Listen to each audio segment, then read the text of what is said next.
Ahora es el tiempo de escuchar Caminando en la Verdad, animándote a leer la Biblia en un año con un devocional que inspirará tu día. Con ustedes, Janet Disla.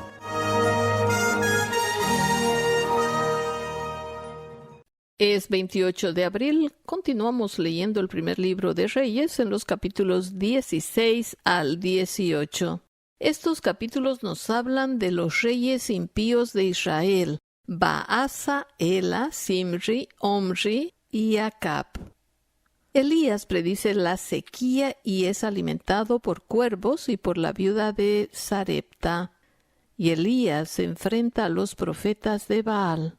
Meditamos en el capítulo 17, los versos 1 al 4. Leemos en la palabra de Dios.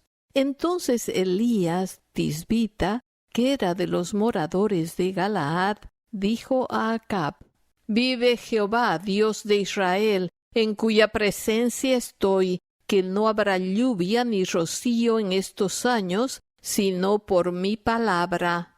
Y vino a él palabra de Jehová diciendo: Apártate de aquí, y vuélvete al oriente, y escóndete en el arroyo de Kerit, que está frente al Jordán.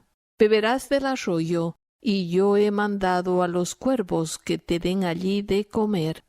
Elías era el siervo, el profeta de Jehová. ¡Qué diferencia con los líderes de hoy en día, que quieren que se les rinda pleitesías! Elías fue enviado al reino de Acab, rey de Samaria, quien tuvo una esposa extranjera llamada Jezabel, que practicaba la brujería, la hechicería. Ambos esposos inclinaron el reino del norte, el reino de Israel, a la idolatría, constituyendo 450 profetas que adoraban a Baal. Elías, el siervo de Dios, desafía al rey Acab y le exhorta a arrepentirse, al igual que a todo el pueblo. Y acercándose Elías a todo el pueblo dijo: ¿Hasta cuándo claudicaréis vosotros entre dos pensamientos? Si Jehová es Dios, seguidle, y si Baal, id en pos de él. Y el pueblo no respondió palabra. Primer libro de Reyes, capítulo 18, verso 21. La idolatría es pecado que Dios aborrece, y claramente es el primer pecado de rebelión de los israelitas a su Dios, Jehová de los ejércitos, quien es celoso y no comparte su gloria con objetos hechos de manos de hombre que tienen un trasfondo demoníaco. Leemos en la segunda carta de Corintios, capítulo 10, verso 20. Antes digo que lo que los gentiles sacrifican, a los demonios los sacrifican, y no a Dios. Y no quiero que vosotros os hagáis partícipes con los demonios. Nadie puede amar a Dios y amar al mundo, amar al Dios del universo y las riquezas. Un creyente nacido de nuevo no tiene dos pensamientos, no tiene un corazón dividido. Jesús lo expone claramente en Lucas capítulo 16, verso 13.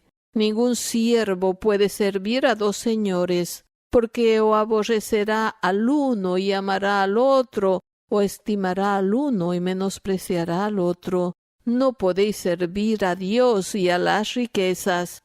La idolatría es cosa seria, y actualmente en este siglo XXI se sigue haciendo ídolos de todo tipo, combinando la cultura con ritos y cultos a los ídolos, es decir, a los demonios.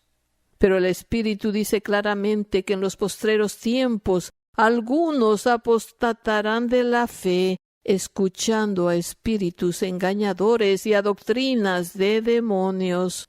Nos dice la primera carta a Timoteo, capítulo 4, verso 1. Al igual que en esos tiempos antiguos, hoy en día se ha incrementado estas prácticas idolátricas que apartan al creyente de Dios y de una comunión verdadera con el Espíritu Santo. Elías profetizó sequía por el pecado del pueblo, Cuando ésta llegó, Elías sufrió con el resto de la nación, pero confió en Dios, que le proveería diariamente y milagrosamente fue alimentado por un cuervo. Elías, el siervo del Dios viviente, confió en él porque lo conocía íntimamente. En ti confiarán los que conocen tu nombre, por cuanto tú, oh Jehová, no desamparaste a los que te buscaron. Salmos 9:10. Profesan conocer a Dios, pero con los hechos lo niegan, siendo abominables y rebeldes, reprobados en cuanto a toda buena obra. Tito 1:16. Deberíamos seguir el ejemplo de Elías, de orar y confiar en el Señor por nuestras necesidades. Leemos en Santiago 5:17 y 18. Elías era hombre sujeto a pasiones semejantes a las nuestras, y oró fervientemente para que no lloviese, y no llovió sobre la tierra por 3 años y 6 meses. Y otra vez oró, y el cielo dio lluvia, y la tierra produjo su fruto.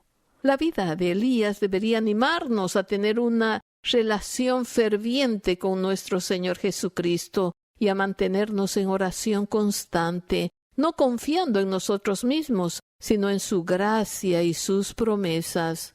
No es suficiente solo decir una oración. Nuestros pensamientos y decisiones deben estar en armonía con su palabra y estar dispuestos a aceptar y hacer su voluntad.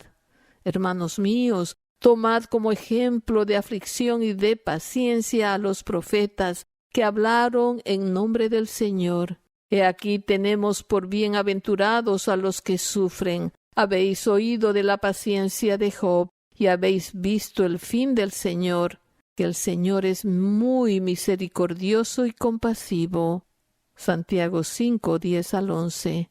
Nuestra actitud, palabras y acciones deben dar testimonio a otros de que nuestras vidas están controladas por el Espíritu Santo de Dios. Recuerda, si somos obedientes a nuestro Señor Jesucristo, siempre contestará nuestras oraciones y veremos su gloria. Nuestra gratitud por acompañarnos en esta jornada de Caminando en la Verdad.